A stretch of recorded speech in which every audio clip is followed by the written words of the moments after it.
여러분은 지금 기름이 가득한 파이프 속으로 빨려 들어갑니다. 사람 한 명이 겨우 들어갈 수 있는 파이프 속. 빨려 들어오면서 부상으로 인한 고통이 찾아옵니다.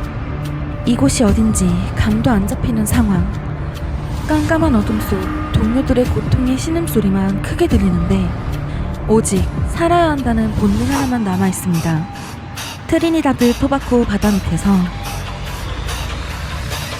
5명의 잠수부가 바로 그 상황에 처했습니다. 2022년 2월 25일 카리브해 트리니다드 토바코 포인트 어 피어의 6번 정유소입니다. 문제의 송유관은 해저를 따라 U자형으로 설치된 직경 76cm에 길이 366mm의 강철 파이프로 15층짜리 아파트가 6개 정도 눕혀놓은 길이입니다. 6번 보드에서 하역한 석유를 5번 정유소로 보내는 역할을 하는 파이프인데요. 석유 파이프는 시간이 지나면 녹과 침전물이 쌓이기 때문에 잠수부들이 직접 들어가 청소하고 점검해야 하죠. 이 작업을 맡은 건 LMCS 소속 베테랑 잠수팀인 크리스토퍼 부드람, 카지말리 주니어, 유스프 헨리, 리시 나가사르, 파이자이 쿠르반, 총 이렇게 5명의 다이버는 파리아 연료 무역 상사의 의뢰를 받아 해상 정유소인 제6번 버스 정유소에 속한 해상시설로 향하게 됩니다. 이들은 다이빙벨을 타고 작업 지점으로 내려갔습니다. 다이빙벨은 쉽게 말해 바닷속 엘리베이터 역할을 해주는데요. 잠수부나 장비를 안에 태운 뒤 해저 깊이까지 안전하게 내려보내고 안쪽은 공기압으로 채워 물을 밀어내 잠수부가 숨을 쉬고 작업할 수 있는 공간을 만드는 장치입니다. 이날 작업을 해야 하는 송유관은 저압이고 다이빙벨은 고압이라 압력 차이로 빨려 들어감을 방지하기 위해 팽창식 플러그를 설치했었는데요. 문제는 회사에서 이 플러그 작업을 2주 전에 급하게 처음 설치를 했고 이 장치는 위험성이 커 안전수칙을 철저하게 지켜야 함에도 회사는 신속한 수리를 위하여 안전수칙을 무시하고 다이버들을 작업 현장에 내려보냈습니다. 이날 임무는 파이프라인 보수. 잠수부들은 이 위험을 전혀 모른 채 작업에 나섰습니다. 작업을 하기 위해 장비를 벗었습니다. 플러그 제거를 위해서 밸브를 풀기 시작했는데요. 밸브가 풀리는 순간 엄청난 양의 바닷물이 다이빙벨 안으로 쏟아져 들어오며 어마무시한 힘이 다이버들과 모든 장비를 파이프 안으로 끌어당겼습니다. 마치 육조 마개를 빼면 소용돌이 치며 물이 빨려 들어가는 것과 같은 현상으로 좁은 파이프 속으로 모든 사람들과 장비들이 빨려 들어갔습니다. 90초간 휘말린 그들은 한 지점에서 멈췄습니다. 다이빙벨 안에 있던 공기가 같이 빨려 들어와 작은 에어포켓을 형성하여 숨을 쉴 수 있게 해주었습니다. 기름과 물로 뒤섞인 에어포켓 속에서 그들은 서로가 살아있음을 확인합니다.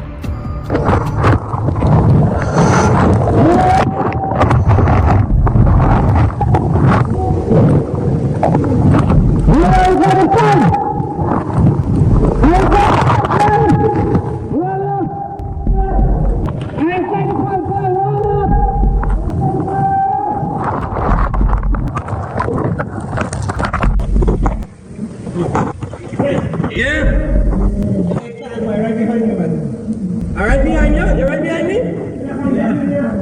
Ah! You don't know when you're coming up?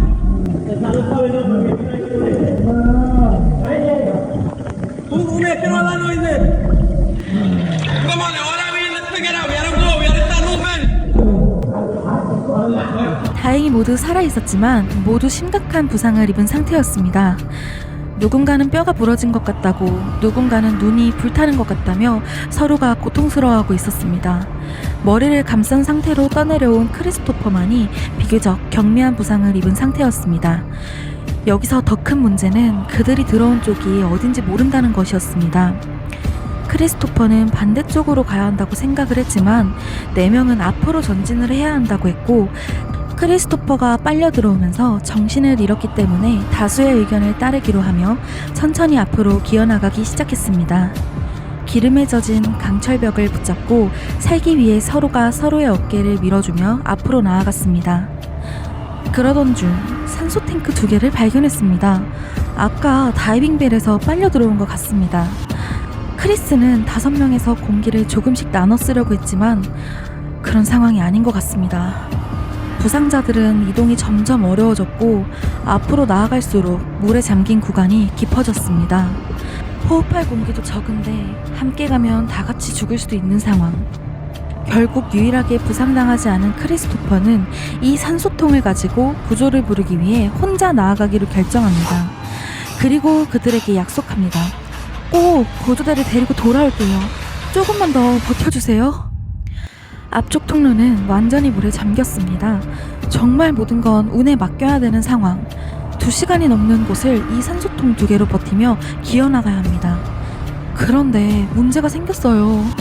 도중에 산소통에 있던 산소를 다 써버렸습니다.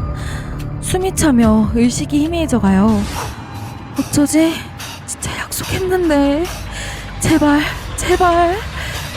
그런데 앞에 기적적으로 또 다른 산소통 한 개가 눈에 보입니다. 호흡기가 없어도 살아야 합니다. 산소통을 그대로 입에 물고 빨아당깁니다. 기름 찌꺼기가 섞인 역한 공기가 몸속으로 들어오지만 그래도 숨을 쉴 수 있습니다. 그치만 또 하나의 문제가 있습니다.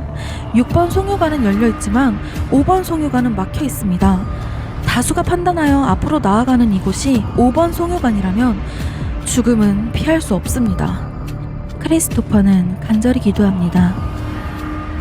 제발 내가 틀렸길. 몇 시간의 사투 끝에 크리스토퍼는 기적적으로 자신들이 떨어졌던 6번 파이프 구간으로 나와 구조 요청을 할 수 있었습니다. 구조와 동시에 그는 곧장 동료들이 살아있다고 팀원들의 위치와 상태를 전달하며 즉시 구조 요청을 하였고, 다이버들의 회사인 LMCS는 구조 다이버들을 해저로 보내 파이프를 두들기며 생존자가 있음을 확인하였습니다. 다행입니다. 얼른 정유시설 소유주인 파리아 연료 무역 상사 측에 전달하여 팀원들을 구조하면 됩니다. 이 사실을 당장 파리아 측에 전달하였지만 파리아에선 구조 진입을 거부? 파이프 내에 있는 다이버들을 구조하기 위해선 파이프를 잘라 구조를 해야 하는데 회사는 막대한 비용 손실이 일어날 바에는 4명이 죽는 게 낫다는 판단을 내려버렸고, 그렇게 4명의 다이버들은 기름과 어둠으로 가득한 파이프 속에서 무려 4일이나 생존하다가 사망하였다고 합니다. 며칠 뒤 시신은 수습되었는데요. 2024년 1월 26일 트리니다드 토바코의 조사위원회는 다이버들의 회사였던 LMCS는 파리아가 구조작업을 중단하였기 때문에 형법으로는 기소가 되지 않았지만 재해의 결과에는 동일한 책임이 있다고 판단을 하였고, 파리아 측에는 법인살인, 즉 기업살인 혐의가 있다고 판단하여 조사를 마무리 지었다고 하는데요. 더 황당한 건 여기서 어느 누구도 기소되거나 처벌되지 않았다는 점입니다. LMCS는 주관사 파리아가 구조활동을 막았다며 기소되지 않았고, 파리아는 플러그 설치 시 안전수칙을 지키지 않은 LMCS의 잘못이라고 떠미며 기소가 되지 않았다고 합니다.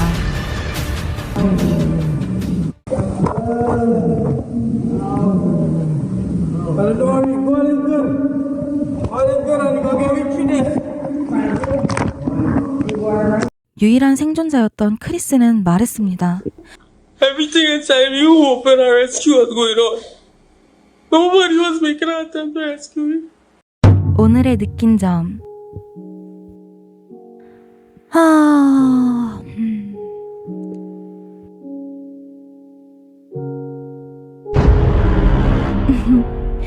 사람답게 삽시다.